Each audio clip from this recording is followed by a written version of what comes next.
नमस्ते, बबिन उपस्थित भएको छु। बबिन फोटोग्राफी युट्युब च्यानलमा भिजा तथा इमिग्रेसन सम्बन्धी जानकारी दिने यो सिलसिलामा चाहिँ आजको भिडियोमा म तपाईलाई वर्क पर्मिट आयो कुनै पनि थ्रुबाट तपाईले इन्डिभिजुअल अप्लाई गर्नुभएको थियो अनलाइन सोर्सेसबाट, त्यहाँबाट तपाईलाई इन्टरभ्यू लिएर इम्प्लोयरले तपाईलाई वर्क पर्मिट इस्यु गर्यो, अथवा तपाईको कोही साथीहरू चाहिँ सम्बन्धित देशमा पुगेका थिए र उही साथीहरूले चाहिँ तपाईलाई कुनै एउटा वर्क पर्मिट निकालिदिए। उही कम्पनी अथवा फरक कम्पनीमा पनि तपाईलाई वर्क पर्मिट आयो, इम्प्लोयरले तपाईलाई बकाइदा रूपमा चाहिँ ल यो मान्छेलाई म हायर गर्दैछु भनेर लेखिएको, जुन कुरामा चाहिँ तपाईलाई कुन पोजिसनमा हायर गर्न लागि हो, कति स्यालेरी दिने, एकोमोडेसन्स हुन्छ कि हुँदैन, फुडको कुरा के कसरी हुन्छ, फुडको अलाउन्सेसहरू हुन्छ कि हुँदैन भन्ने टाइपले जुन लेखिएको वर्क पर्मिट आउँछ।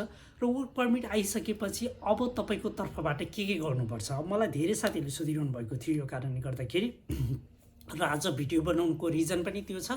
सबैलाई इन्डिभिजुअल जवाफ दिनुभन्दा पनि यो भिडियो बनायो भने सबैजनालाई सहजता हुन्छ भन्ने हिसाबले चाहिँ मैले यो भिडियो तयार पारेको छु। अब तपाईलाई वर्क पर्मिट आयो, अब फर्दर मोर भिजाको निम्ति के डकुमेन्ट चाहिन्छ, के कसरी प्रोसेस गर्नुपर्छ, आजको भिडियोमा म त्यो कुरा बताउँछु तपाईँलाई।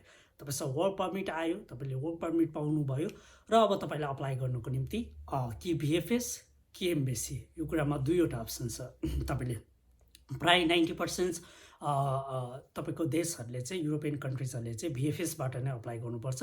केही देशहरूले मात्र तपाईँले डाइरेक्ट एम्बेसी फेस गरेर एम्बेसीबाट अप्लाई गर्न सक्नुहुन्छ। फर इक्जाम्पल तपाईँलाई जर्मनीको वर्क पर्मिट आयो भने तपाईँ जर्मन एम्बेसी जान सक्नुहुन्छ र त्यहाँबाट नै तपाईँले इन्टरभ्यू लगायतको फेस गरेर तपाईँले भिएफएस जानु परेन, त्यहीँबाट नै तपाईँले भिजा डिसिजन्स लिन सक्नुहुन्छ। तर अरू देशहरूको केसमा तपाईँ फर इक्जाम्पल क्रोसियाको निम्ति वर्क पर्मिट आयो, अथवा तपाईँको निम्ति चेक रिपब्लिकको निम्ति वर्क पर्मिट आयो, अथवा तपाईँको निम्ति डेनमार्कको आयो, स्विडेनको आयो, स्पेनको आयो भने त्यो अवस्थामा तपाईँले सबै देशको चाहिँ तपाईँले लङ टर्म क्याटेगोरी डी क्याटेगोरिजमा चाहिँ भिजा अप्लाई गर्नु पर्यो भिएफएसबाट। र त्यो भिजा अप्लाई गर्दाखेरि के डकुमेन्ट चाहियो त, त्यो कुरा आज बताउँछु। अब यो चाहिँ देशअनुसार अलिकति फरक हुन्छ। केही देशले केही डकुमेन्टहरूलाई मागिरहेको हुन्छ भने त्यही डकुमेन्ट अर्को देशले नमागिरहेको पनि हुन्छ। र त्यो स्योर हुनलाई चाहिँ तपाईँले एकचोटि भिएफएसको अफिसियल वेबसाइटमा गएर सम्बन्धित देशको सेक्सन्समा गएर त्यो देशको सेक्सन्समा गएर पनि तपाईँले चेक गर्न सक्नुहुन्छ के डकुमेन्ट चाहियो भनेर। र आजको भिडियोमा म सर्टसर्ती माग्ने बेसिक डकुमेन्टको कुरामा बताउँछु। सर्वप्रथम तपाईँसँग वर्क पर्मिट आयो, अब तपाईँले भर्नुपर्छ भिजा एप्लिकेसन्स फर्म। त्यसमा नछुट्याइ नबिराई केही पनि नछुट्याइकन जेन्युन रूपमा चाहिँ तपाईँले कम्प्लिट रूपमा भिजा एप्लिकेसन्स फर्म भर्नु पर्यो। र भिजा एप्लिकेसन्स फर्ममा कम्प्लिट तपाईँको डिटेल्स लेख्नु पर्यो, जसमा तपाईँले भ्याकेन्सीको रेफरेन्स नम्बरहरूदेखि लिएर गएर तपाईँलाई जब टाइटल हो, इम्प्लोयरको नाम के हो, लाइक कम्पनीको नाम के हो, एड्रेस के हो, कम्प्लिट रूपमा तपाईँले त्यो भिजा एप्लिकेसन्स फर्ममा भर्नुपर्छ। र त्यसपछि आउँछ दोस्रो, तपाईँसँग पासपोर्ट हुनु पर्यो। अभियसली मिनिमम 1 वर्ष चाहिँ होस्। अब नर्मली 1 वर्ष नभए पनि हुन्छ भनिएको हुन्छ, तर तपाईँसँग भ्यालिडिटी चाहिँ मिनिमम 1 वर्षको हुनु पर्यो र 2 पेज खाली हुनु पर्यो। त्यसपछि आउँछ तपाईँको फोटोग्राफ्स, 2वटा फोटोग्राफ्स हुनु पर्यो। त्यो चाहिँ अलिकति फरक देशअनुसारको साइज चाहिँ फोटोको साइज चाहिँ केही फरक हुन्छ। 3.5 x 4.5 mm normally acceptable size हो। त्यस गरी अब तपाईँसँग इम्प्लोइमेन्ट पर्मिट जुन वर्क पर्मिटको पेपर छ, त्यो वर्क पर्मिटको पेपर हार्ड कपी तपाईँसँग हुनु पर्यो। त्यसपछि आउँछ एकोमोडेसन्स प्रुफ। इन केस तपाईँको वर्क पर्मिटमा चाहिँ कम्पनीले तपाईँलाई एकोमोडेसन्स प्रोभाइड गर्दै छैन भन्नेको छ अवस्थामा भने तपाईँले एकोमोडेसन्सको प्रुफ पनि अट्याच गर्नुपर्छ। यदि तपाईँलाई कम्पनीले बस्ने सेवा पनि दिँदैछ, बस्ने सुविधा पनि दिँदैछ भने त्यो अवस्थामा एकोमोडेसन्स प्रुफहरू लगाइराख्नु पर्दैन। तर कम्पनीले त्यो कुरा खुल्लाएको छैन भने त्यो अवस्थामा तपाईँले एकोमोडेसन्स प्रुफ लगाउनु पर्यो। त्यो अवस्थामा के गर्ने त भने अब तपाईँले नेपालदेखि नै अब अपार्टमेन्ट लिएर अथवा रुम नै लिएर त्यसको प्रुफहरू देखाउन अलिकति पोसिबल हुँदैन। त्यो अवस्थामा यदि तपाईँको कोही अलरेडी साथी छ, उसँग चाहिँ घरको कन्ट्र्याक्ट पेपरहरू छ भने त्यो चिजहरू लगाउन सक्नुहुन्छ। होइन भने पहिलो 1 महिनाको निम्ति कुनै होस्टलको फ्री क्यान्सलेसन्सको बुकिङ लगाउन सक्नुहुन्छ। र त्यो लगाइसकेपछि तपाईँले 1 महिना होस्टल बसिसकेपछि चाहिँ रुम खोज्ने र अपार्टमेन्टहरू खोज्ने भन्ने कुराहरू चाहिँ तपाईँले कभरिङ लेटरमा चाहिँ लेख्न सक्नुहुन्छ है, त्यो चिजहरू गर्न सक्नुहुन्छ। र तपाईँको क्रिमिनल रेकर्ड जुन पुलिस रिपोर्ट हुन्छ, पुलिस रिपोर्ट तपाईँले लगाउन सक्नुहुन्छ। केही देशले माग्छ, केही देशले माग्दैन, तर एडिसनल्स डकुमेन्टको रूपमा तपाईँले लगाउन सक्नुहुन्छ। तपाईँलाई त्यो चिजहरू चाहिँ भिएफएसले एक्सेप्ट पनि गर्छ तपाईँले त्यो डकुमेन्ट लगाउँदाखेरि। र त्यसपछि आउँछ तपाईँको भिएफएसको बायो डेट र तपाईँले जुन दिनको अपोइन्टमेन्ट भिएफएसमा लिनुहुन्छ त्यो दिन नै तपाईँको बायोमेट्रिक पनि उनीहरूले लिन्छन्। तपाईँको बायोमेट्रिक हुनुपर्छ। सम्झिनु होला, बायोमेट्रिक बिना तपाईँलाई कुनै पनि इम्प्लोइड तपाईँको मेन पावरले अथवा एजेन्सीले अथवा एजेन्टले तपाईँलाई भिजा दिँदैछ, तपाईँले बायोमेट्रिक दिनुभएको छैन भने त्यो कम्प्लिट रूपमा चाहिँ फेक भिजा हो। त्यो कुरा ख्याल गर्नु होला। बायोमेट्रिक बिना तपाईँले छिर्न सक्नुहुन्न कुनै पनि देश। तपाईँको औँलाको रेकर्ड, आँखाको रेकर्ड चाहिँ बसेको हुन्छ।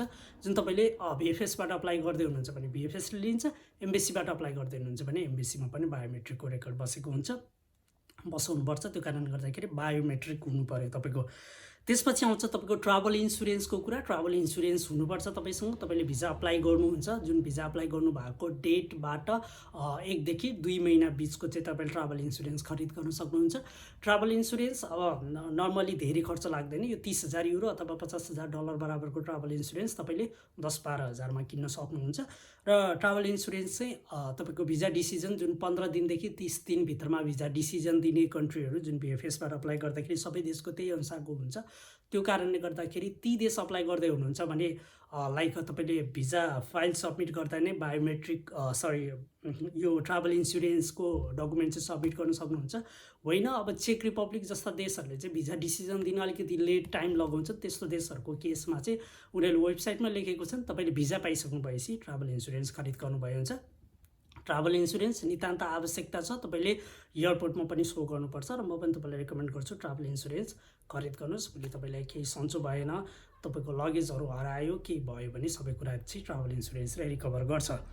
त्यो हो। र त्यसपछि आउँछ अर्को एयर टिकट वान वेको। जुन कन्ट्री जाने हुन्छ त्यो कन्ट्रीको चाहिँ एयर टिकट वान वे।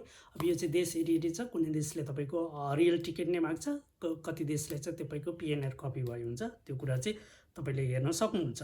त्यसपछि आउँछ तपाईँले भिएफएस अपोइन्टमेन्ट, अघि मैले बताइहालेँ। अब कभरिङ लेटर, एउटा कभरिङ लेटर लेख्नुपर्छ। सबै देशलाई आवश्यकता पर्छ भन्ने छैन, केही देशलाई आवश्यकता पर्छ, तर तपाईँले सबै देशलाई लेख्न सक्नुहुन्छ। तपाईँको कभरिङ लेटरमा प्रिभियसली के गर्नुहुन्थ्यो, लाइक कुन पोजिसनमा जाँदै हुनुहुन्छ, के कामलाई जाँदै हुनुहुन्छ भन्ने चिजहरू चाहिँ तपाईँले कभरिङ लेटरमा लेख्न सक्नुहुन्छ।